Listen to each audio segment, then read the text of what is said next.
સૌરાષ્ટ્ર યુનિવર્સિટીમાં વધુ એક વિવાદ સામે આવ્યો। હજી સુધી પદવીદાન સમારોહ ન યોજાતા હાલાકી પડી રહી છે। ડિગ્રીના અભાવે વિદ્યાર્થીઓને પારાવાર મુશ્કેલી। સૌરાષ્ટ્ર યુનિવર્સિટીના 30,000 વિદ્યાર્થી ડિગ્રીથી વંચિત રહ્યા। 50 વિદ્યાર્થીઓ ગોલ્ડ મેડલથી વંચિત છે। ગોલ્ડ મેડલ ડિગ્રી માટે આંદોલન કરવું પડે તેવી સ્થિતિ સર્જાઈ છે।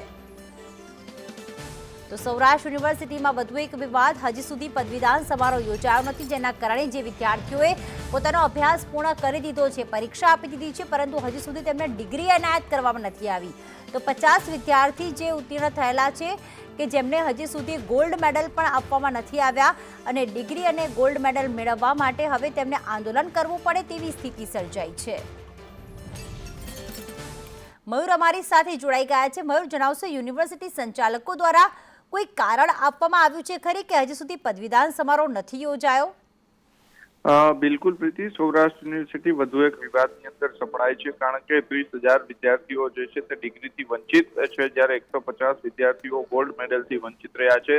ઉલ્લેખનીય છે કે આ પદવીદાન સમારોહ જે છે તે નવેમ્બર અને ડિસેમ્બરની વચ્ચે યોજાતો હોય છે, જેમાં રાજ્યપાલનો સમય માંગવાનો હોય છે, પરંતુ હજી સુધી 45 દિવસ સુધી હજુ પણ આ જે સમય જે છે તે રાજ્યપાલનો માંગવામાં નથી આવતો, કારણ કે રાજ્યપાલના હસ્તે જ આ ગોલ્ડ મેડલ અને ડિગ્રી એનાયત કરવામાં આવતી હોય છે। ત્યારે સૌરાષ્ટ્ર યુનિવર્સિટીની અણઆવડતના કારણે આ પ્રકારની પરિસ્થિતિ જે સર્જાય છે। વિદ્યાર્થીઓને ગોલ્ડ મેડલ અને ડિગ્રી મેળવવા માટે આંદોલન કરવું પડે તેવી પરિસ્થિતિ જે છે તે અહીંયા સર્જાય છે।